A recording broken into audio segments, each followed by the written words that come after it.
Hey everybody, this is Erica, the technology nerd who likes to film stuff, and this is the BlackBerry KEY2 in black. So I asked you guys if you would want to see both colors. We've got the silver version right here. I already unboxed the KEY2, but we're just going to show you what this one looks like in comparison. Hopefully this can help you decide which one you want to go for.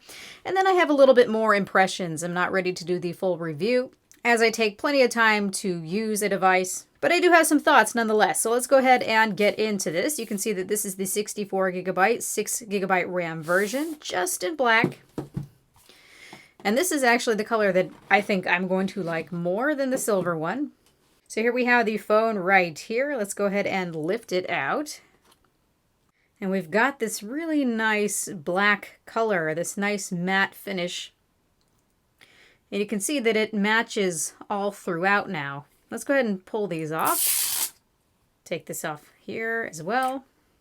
And so here we have the silver with it side by side, and you can see that yes, even the back is fully black. You can see that the BlackBerry logo is also black. And just at first glance, this looks more elegant looking to me. The continuation of color just really makes sense. So looking here at the bottom, you can see we've got our USB-C charging port, speaker, microphone. At the top, we have the headphone jack and microphone. Left-hand side, we've got the SIM tray and SD card slot. Then on the right-hand side, we have the volume rocker, also the power button, and the convenience key. And actually, what I really like about the black model of the phone is that you can see that it's black, yes, but where it's chamfered, it's actually silver. To me, that looks really, really nice. Now we've already taken a look at what's in the box. We've just got the tray here. We've got some documentation, SIM ejection tool. Then we've got the charging brick, the headphones, and also the USB-C charging cable.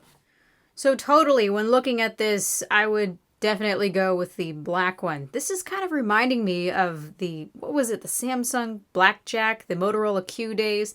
This feels like a blast from the past, holding and looking at this phone. And I'm sure a lot of people are going to want to join in on that nostalgia. This gives me a bit of that nostalgic feeling as well, but the black one really does it for me.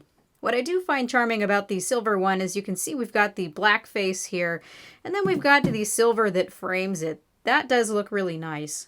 So I think that it's just going to be a matter of taste here. You cannot go wrong with the black one. Looks sleek, looks very business classy, very nostalgic, and the keyboard doesn't stick out as much on this black one. So if you want to be more inconspicuous about having a keyboard, the black one might help you with that. Still, both of these are very beautiful looking devices.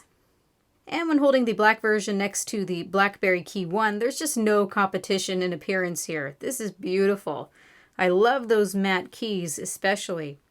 And without having these capacitive buttons actually showing, except for when they light up, it just looks like a business class device. Very sleek. Now for those of you that watched my first unboxing, I made a little bit of a comment about the space bar, and I want to update you with how that's going. So it does sound still different than the rest of the keys here, but I've noticed that after using it and letting it, what you could call, break in a little bit, that its clickiness is not as loud. So it still sounds different, but it's softened a bit, and so I would call it a non-issue. An interesting thing I just found, though, is that there does seem to be some variations with the space bars. I can see that this one's a lot looser feeling.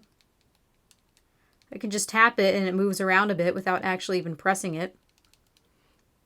Where this one is nice and tight on the silver one. So I'm expecting some variations with the tightness of the keys, and you guys can let me know what you think about that as you get yours. I'm not sure if this is something I would return it for, so I just need to use it and really see how I feel. But I just wanted to let you know. So how about some of my impressions after a week of use? Well, I can tell you guys that I am absolutely in love with this keyboard. Yeah, it's easier to type on glass, and I'm actually faster typing on glass. But I just love that sure feel that these keys present. I've gotten really fast and really reliable. And I love these matte keys versus what we had last year with these glossy keys. It's making all the difference in the feel for me. I'm really loving the shortcut keys that we have here, and the one that I'm actually digging the most is the currency key. So right now I have this programmed to pull down the notification shade. So you can see instead of having to pull downward the notification shade, I can just simply access it right here. And if we go under settings, you can customize the currency key to being the control key. A lot of you guys ask me, hey, there's no control key. Why is that? Well, you can make the currency key your control key. So you can use it to view notifications like I showed you. You can switch the keyboard language, and you can also use it as a second shift key. So that's been excellent. I'm also really liking this speed key, so if I don't want to fill up my screen with icons, I can simply hold it and click T, and it's going to bring me into Twitter. So that has been insanely satisfying. I've been so happy to have a convenience key that I can have control over, so I've linked it to the Google Assistant. So pressing it there, and there's the Google Assistant. Of course, I'm loving the capacitive scrolling, and yes, we had this on the Key 1 as well. So instead of having to touch the glass on the screen, you really can use this keyboard for a lot of things. The emoji keyboard is now very simple to access. It just sits and resides right here. Instead of using the capacitive keyboard as a cursor, they've also created another little shortcut. So click right here, and you can see that you can go back and forth right here on the screen if you feel like you need that bit of extra precision. It's been great to have quick access to my clipboard. So I feel that they just made this a little bit more accessible overall. I've been adoring the battery life and Quick Charge 3.0. You can see that I've got over 7 hours of on-screen time, and it's still 16% battery life. Of course, on a very heavy day, I'm not getting 7 hours, but I can actually get that. This is one phone where I can use it all day long, and I'm not worried about it dying on me. Now, as far as performance, I'm still testing that out, but it's been a lot better already than the Key 1. And I'm sure that we can thank more RAM for this, and whatever optimizations that BlackBerry has done with the interface. So I will continue testing this. Now, as far as the camera, I really haven't been so impressed.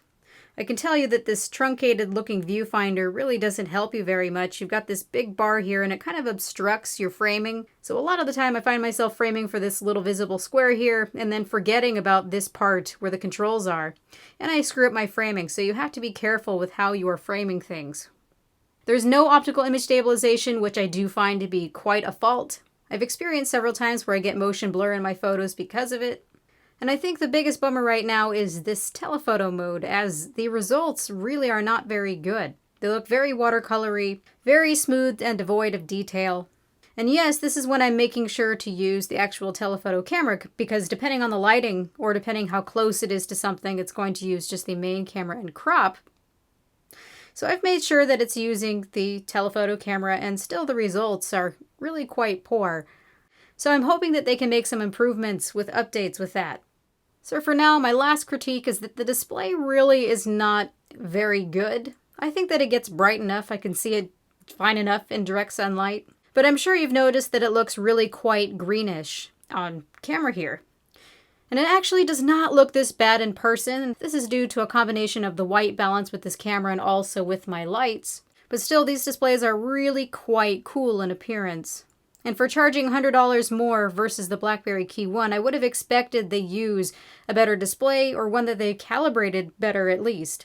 What I've noticed is that they've had quite a bit of trouble with grayscale calibration, where there's a lot of banding in the grayscale, and you get some pink bands as well. So what I've been noticing specifically on both of these phones, I was hoping that this one would not have this issue, and I will tell BlackBerry what I'm seeing here, is that you have a very coolish looking white point. It looks kind of greenish, bluish, coolish. And you can see their gray looks pink. So we have a pinkish looking gray along with a greenish, bluish white. And that's just not looking so nice, especially when Android has a lot of grays and various banners. So I'll point this out to BlackBerry. But it really should not be like this. You do get used to it, but it looks quite weird. So with some of these little quirks that I've been pointing out, am I going to want to use this any less? No! I really like this phone. It gets me excited in a way that I haven't been excited in a while. I love especially how this black one looks. I can hope that they'll do a little bit better with this camera here, but honestly I'm going to be carrying around one of my other phones. I think this does an okay job as a camera, but this is not a camera I would choose as my daily. And with this screen, I'm obviously not going to want to consume media anyway because, well, it's not 16:9 and you get a lot of this letterboxing, pillar boxing, whatever you call it. And it's a little odd for gameplay, but for communication, you really can't steer wrong with this. This keyboard is fantastic. All the little shortcuts that it's got are just so nice. So I'm going to continue using this. I'm going to continue seeing how it performs. I especially want to compare it to the Key 1. I'm pretty darn sure that this is a worthy upgrade, although it's $100 more, so that's something you really have to think about. So let me know what you guys think about this. Let me know which color that you would choose. I personally choose the black one. I'm going to keep an eye out for hearing what people are saying about the loose spacebar here. But other than a couple of quirks, this has been a great phone so far. So this has been Erica, the technology nerd who likes to film stuff. Please rate, comment, subscribe. Make sure to hit the notification bell so that you get notified when the full review drops on this. And please, again, ask as many questions as you can below. I'm really enjoying seeing all these questions. It's giving me a great direction to know what you want to know for the full review. So have a good night, you guys. Bye!